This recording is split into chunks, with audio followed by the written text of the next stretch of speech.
Fire season के दौरान अब लोगों को अपनी घासनी में आग लगाने से पहले वन विभाग के बीट अधिकारियों को इसकी जानकारी देना अनिवार्य होगा। यदि लोग वन विभाग के इन निर्देशों की अवहेलना करते हैं तो उक्त लोगों के खिलाफ वन विभाग एफआईआर दर्ज कर विभागीय कार्यवाही अमल में लाएगा। उक्त जानकारी देते हुए डीएफओ वन मंडल धर्मशाला दिनेश शर्मा ने कहा कि वन विभाग फायर सीजन में होने वाली आगजनी की घटनाओं पर नियंत्रण पाने के लिए पूरी तरह से सजग हो गया है। उन्होंने कहा कि फायर सीजन में कम से कम जंगलों में आग लगे, उसके लिए स्थानीय लोगों को भी अपनी भागीदारी सुनिश्चित करनी होगी। डीएफओ दिनेश शर्मा का कहना है कि फायर सीजन के दौरान जंगलों में आगजनी की घटनाओं पर नजर रखने व आगजनी की शिकायत मिलने पर तुरंत कार्य किया जाए, उसके लिए 6 कंट्रोल रूम स्थापित कर लिए गए हैं। इन कंट्रोल रूम के माध्यम से वन विभाग ध्वनि की घटनाओं पर काबू पा सकेगा। आपको बता दें कि डिवीजन लेवल का कंट्रोल रूम धर्मशाला में और 5 रेंज हेडक्वार्टर्स जैसे एक शाहपुर रेंज में, लपियाना रेंज में, मलाम और कांगड़ा रेंज में कंट्रोल रूम स्थापित किए गए हैं। वहीं वन मंडल के साथ जंगलों में आगजनी की घटनाओं पर नियंत्रण पाने के लिए बीएमएफएस व जीएमएससी इन कार्य के लिए जुड़ी हुई है। डीएफओ दिनेश शर्मा और क्या कुछ कहते हैं वो आप सुनो। हमारा जो अभी फायर सीजन शुरू होने वाला है उसको लेकर वन विभाग पूरी तरह से मुस्तैद है। हमने अपनी सारी तैयारियां पूरी कर ली हैं। इस समय धर्मशाला वन मंडल के अंतर्गत हमारे 6 कंट्रोल रूम स्थापित हो चुके हैं, जिनमें से एक डिवीज़न लेवल का जो कंट्रोल रूम है वो धर्मशाला में, और 5 हमारे जो रेंज हेडक्वार्टर्स हैं वहाँ 5 रेंजेस में, जैसे हमारा एक धर्मशाला रेंज में, एक शाहपुर रेंज में, एक हमारा लपियाना रेंज में और हमारा मला रेंज में और कांगड़ा रेंज में, इन सभी 5 रेंजों में भी कंट्रोल रूम स्थापित हो चुके हैं। स्टाफ हमारा पूरी तरह से मुस्तैद है। साथ में हमने स्टाफ की जो छुट्टियां हैं इस समय हम लगभग वो कैंसिल कर देते हैं। कोई बहुत ही मेडिकल इमरजेंसी या कोई अन्य कोई बहुत ही ज़रूरी हो तभी छुट्टी उनकी सैंक्शन होती है।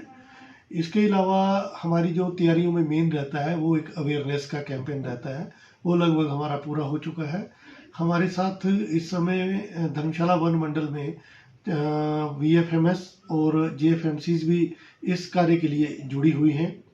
साथ ही में हमारी यहाँ के जो जनमानस है, स्थानीय लोग हैं, उनसे ये अपील है कि वो किसी तरह की जो अपनी आग ने इसमें घासनी वगैरह में आग लगाते हैं तो उसकी पूर्व सूचना वन विभाग को दें। जो हमारे बीट लेवल के ऑफिसर रहते हैं उनके साथ संपर्क साधें, उसके बाद ही अपनी घासनी वगैरह में आग लगाने का काम करें।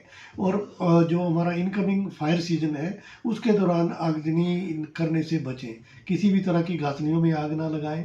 और जब हमारे जंगल से गुजरते हुए वो रास्तों का प्रयोग करते हैं तो उस समय बीड़ी या सिगरेट बिना बुझाए हुआ ना फेंकें। और इसके अलावा कोई अगर शरारती तत्व इस तरह का उनको कोई नज़र आता है जो आगजनी की घटना कर सकता है तो इसकी सूचना जो है तुरंत वन विभाग के कंट्रोल रूम में दें। तो इस आने वाले सीज़न में हमारी ये अपेक्षा है कि कम से कम अग्नि की घटनाएं हों और कम से कम वनों का नुकसान हो। इसके लिए हम जन सहयोग चाहते हैं तथा जन सहयोग के साथ साथ कुछ और जो संस्थाएं हमारे साथ जुड़ी हैं इस कार्य में, उनका भी हम पूरी तरह से सहयोग चाहते हैं। हाँ, पंचायत स्तर और ब्लॉक स्तर पर भी लोगों को जागरूक कर रहे हैं। इसके लिए हमारे अवेयरनेस कैंपेन चलते हैं जो बीट लेवल पे, ब्लॉक लेवल पे और रेंज लेवल पे ऑलरेडी चल रहे हैं। इसमें जो कारण है, इसमें 2 तरह के कारण होते हैं जनरली। एक होते हैं जो नेचुरल प्राकृतिक होते हैं और दूसरा होता है जो ह्यूमन मिस्टेक, आदमी जो जिनके जनक होते हैं जिन कारणों के। तो जनरली यहाँ पे प्राकृतिक अग्नि की घटनाएं बहुत ही कम होती है, बहुत ही रेयर घटनाएं होती हैं। कभी लाइटनिंग स्ट्राइक हो जाए, जो आसमानी बिजली जिसको हम कहते हैं वो गिरे, या इस तरह की कोई अन्य घटना हो, लेकिन ये बहुत ही कम होती है। ज़्यादातर जो घटनाएं सामने आती हैं ये क्योंकि ये हमारा ड्राई स्पेल कई बार बहुत लंबा हो जाता है। ड्राई स्पेल लंबा होने से हमारे यहाँ चीड़ के जंगल ज़्यादा हैं, पत्तियाँ पूरी तरह से सूख जाती हैं और ये इन्फ्लेमेबल भी होती हैं, मतलब अग्नि के प्रति संवेदनशील भी होती है। तो कहीं गलती से कोई बिना बुझाया हुआ बीड़ी, सिगरेट, या कई बार लोग पिकनिक वगैरह मनाने के लिए भी जंगल में चले जाते हैं और वो बिना बुझाई हुई जो है आग छोड़ जाते हैं। कई बार इसके अलावा अपनी जो घासनियों में जो जंगल के साथ लगती है वहाँ पे आग लगाते हैं, तो वो आग भी जो है दुर्घटनावश जो है जंगल में प्रवेश कर जाती है और वहाँ से फैल जाती है। तो ये भी कुछ कारण रहते हैं। इसके लिए हमने लोगों को काफ़ी हद तक सेंसिटाइज किया है, जागरूक किया है। तो अब लोग भी सामने आ रहे हैं, इस तरह की घटनाएं कम हो रही हैं अब आने वाले समय में।